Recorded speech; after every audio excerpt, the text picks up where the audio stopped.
ഇനി നോക്കാം ഇന്നത്തെ അറിയിപ്പുകൾ.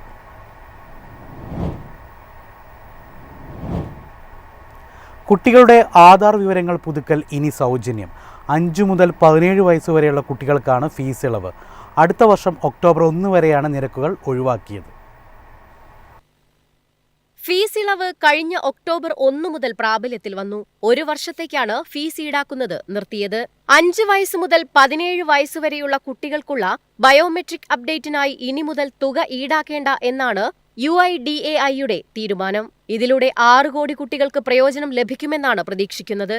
നിലവിലുള്ള നിയമങ്ങളനുസരിച്ച് 5 വയസ്സ് തികഞ്ഞതിനു ശേഷം കുട്ടികളുടെ വിരലടയാളം, ഐറിസ്, ഫോട്ടോ എന്നിവ ആധാറിൽ അപ്ഡേറ്റ് ചെയ്യേണ്ടത് നിർബന്ധമാണ്. ഇതുകൂടാതെ 15 മുതൽ 17 വയസ്സിനിടയിൽ രണ്ടാമത്തെ അപ്ഡേറ്റും നടത്തേണ്ടതുണ്ട്.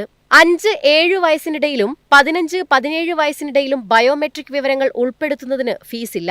അതിനുശേഷം ഓരോ MBUവിനും 125 രൂപ ഫീസ് ഈടാക്കും. കുട്ടികൾക്ക് ആധാർ അപ്ഡേറ്റ് ചെയ്യേണ്ടത് അത്യാവശ്യമാണ്. സ്കൂൾ അഡ്മിഷൻ, പ്രവേശന പരീക്ഷാ രജിസ്ട്രേഷൻ തുടങ്ങിയവയ്ക്ക് ആധാർ നിർബന്ധമാണ്. News desk MyFin TV.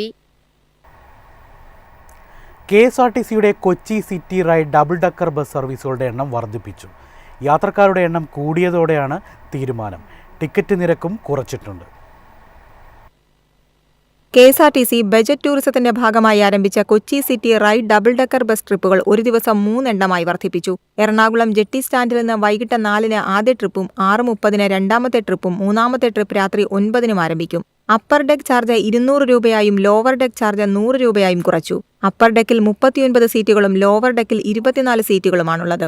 Double decker യാത്രയ്ക്ക് ബുക്ക് ചെയ്യാൻ ഓൺലൈൻ KSRTC swift.com എന്ന റിസർവേഷൻ സൈറ്റിൽ കയറി സീറ്റുകൾ ഉറപ്പിക്കാവുന്നതാണ്. News desk MyFin TV. Metro 2ാം ഘട്ട ജോലികളുടെ ഭാഗമായി കൊച്ചിയിൽ 2 മാസത്തേക്ക് വൈദ്യുതി തടസ്സപ്പെടും. തിങ്കളാഴ്ച മുതൽ ഡിസംബർ 28 വരെയാണ് ഭാഗികമായി വൈദ്യുതി മുടക്കം നേരിടുക. Kadavanthra, Willingdon island, Mattancherry, fort Kochi, Chellanam, Aroor തുടങ്ങിയ സബ്സ്റ്റേഷനുകളുടെ കീഴിൽ വരുന്ന സ്ഥലങ്ങളിലാണ് ഡിസംബർ 28 വരെ വൈദ്യുതി തടസ്സം നേരിടുക. കലൂർ സ്റ്റേഡിയം മുതൽ ഇൻഫോ പാർക്ക് വരെയാണ് മെട്രോ റെയിൽ നിർമ്മാണ ജോലികൾ. ഇതിൽ കാക്കനാട്, വാഴക്കാല ഭാഗത്ത് മെട്രോ റെയിൽ പാതയ്ക്ക് കുറുകെ വരുന്ന Kalamassery Aroor 110 kV double circuit ലൈനിന്റെ ഉയരം കൂട്ടേണ്ടതുണ്ട്. നിലവിലുള്ള ഇലക്ട്രിക് ടവറുകൾ മാറ്റി അതേ സ്ഥലത്ത് പുതിയ ടവറുകൾ സ്ഥാപിക്കുന്ന ജോലികൾ തിങ്കളാഴ്ച തുടങ്ങും. ഈ സമയങ്ങളിലാണ് 6 സബ്സ്റ്റേഷനുകൾക്ക് കീഴിൽ വരുന്നയിടങ്ങളിൽ വൈദ്യുതി വിതരണം തടസ്സപ്പെടാൻ സാധ്യത. News desk MyFin TV.